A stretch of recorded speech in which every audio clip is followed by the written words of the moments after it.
it's Arlene here at B1 Yoga, and it's Friday, and I'd like to make you a short video breaking down another posture. I want to keep these videos really practical so that you can actually use them. Postures don't have to be super complicated in order to get really good benefits. In fact, the more simple they are, the more likely you are to do them. So I'm going to break down cat-cow today. It's probably one of the most common postures that are done. I want to break it down a couple of ways. So in the first way, we're going to break it down in terms of it massaging your internal organs and getting your body nice and warm. And then the second way that we're going to break it down is to,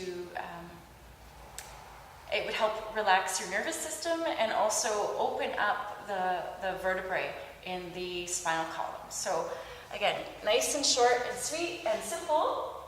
So you would come to all fours with your hands and elbows underneath of your shoulders directly, knees underneath your hips, and then your toes can either be curled under or flattened like this. Watch that the elbows don't lock, okay? But you do want to press hard through the hands and arms. So the first thing is massaging the internal organs and warming the body, which you would just do a simple flexion of the spine. So pulling the head and tailbone together in under the body, right, rounding the spine, and then pulling the head and tailbone together over the back line of the body, swaying the spine. So as you exhale, you would press out, contracting the belly, pressing the hands, pressing the feet, and as you inhale, continue to press the hands and feet, but take the spine in the opposite direction. So it's really simple, and it happens mostly, it's initiated mostly in the middle of the body. So you would exhale,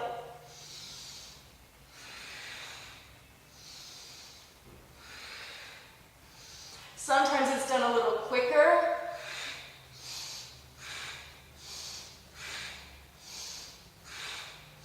And sometimes even more slowly, where you would hold one side for a couple of breaths.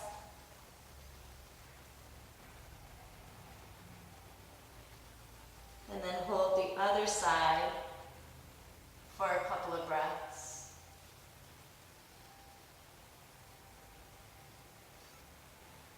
So here you want to expand the collarbones, draw your shoulder blades right down the back, keep lifting the tailbone and softening your belly, and then reversing it when you contract the spine. You want to tuck your tailbone under, contract your navel into your spine, pull your rib cage up to the sky as you press your hands and drop your head. Okay, the shoulder blades really separated here. So that's one aspect of doing cat-cow. Now, another way is a little bit more intentional, where you would roll the vertebrae one at a time. So I'll show you that.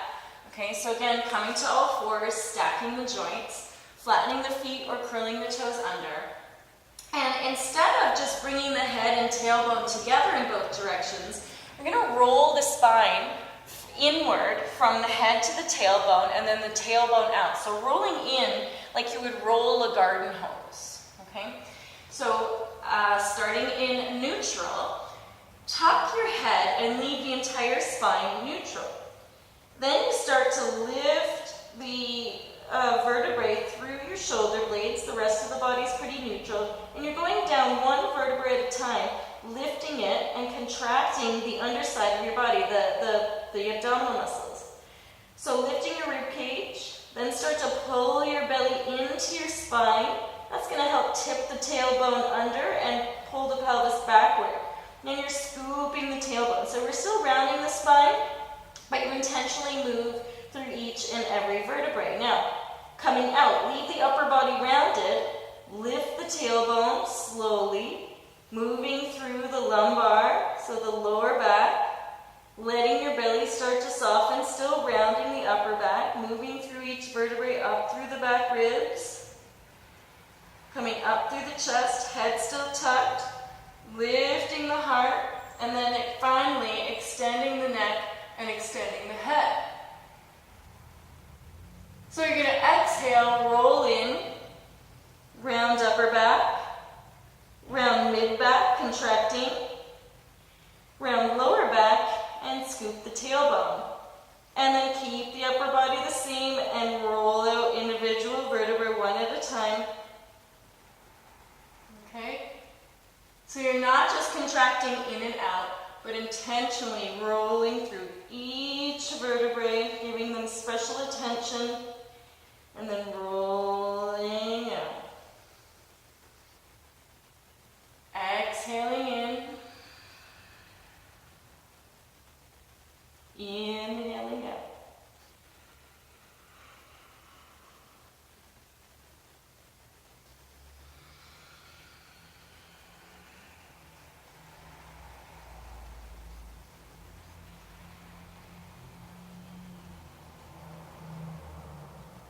Okay, so that's two ways to do cat-cow.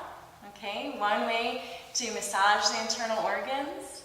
Okay, one way to pay special attention to each vertebrae and to relax the nervous system. And when you coordinate these with your breath, you get even more benefits. Okay, of course, it addresses the joints in the body too, warming the joints. And I'll just show you one more way to do cat, and there's several, but I'll show you one more, where you would actually turn the hands inward. So the left hand would turn counterclockwise underneath the shoulder, the right hand turning clockwise, making sure that the knees are under the hips. Now, if you wanted to, you could bring your hands really close together so that they were touching at the wrists, and then press into the back. So this is a nice stretch for the forearms and the wrists. Press into the hands, rather, and round your back. Scoop your tailbone. And then you could do all kinds of things here. You could rock back and forth gently. You could just sit back slightly, rounding the back, stretching the wrists. Okay? You could draw the tailbone up and do the same thing.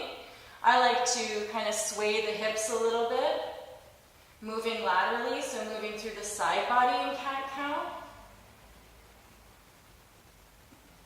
If your wrists actually bother you a lot being on the hands, you could even do cat-cow from the elbows, right? The same sort of thing, contracting and extending. So if your elbows, if your wrists needed a break sometime, you could do cat-cow from the hands.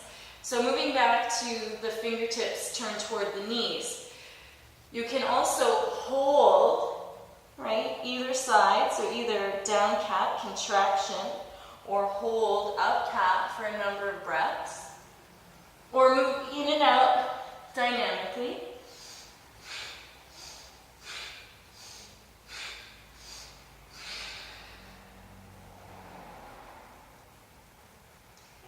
And one final thing that you could do, and again, there are several aspects that you could break cat-cow down into, but you could move your spine in a sideways motion, in a lateral sway. So the spine can move in all kinds of directions. So keeping the hands underneath the shoulders and the knees under the hips, just rotating the spine. Also rounding, swaying, circling, rocking.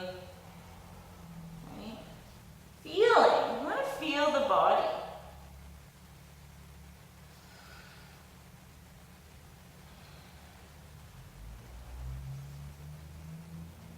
And then you might find a spot that needs just a little bit more attention, so you slow down.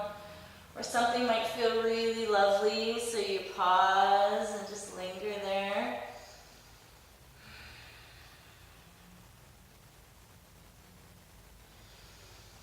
And you could always sit in child's pose for a few moments.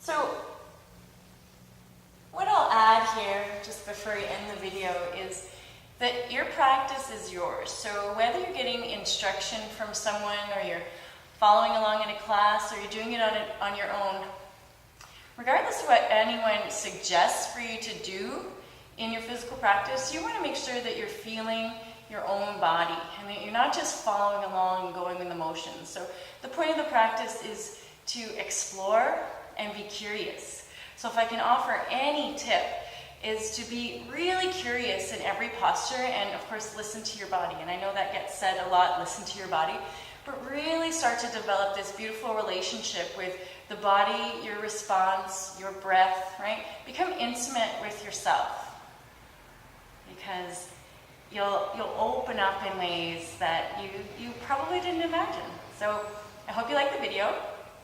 If you did, share it, and I'll be happy to make more videos. And you could also offer some suggestions on a posture or something that I could break down or explain for you in a little bit more detail. I'd love to do that. So, peace.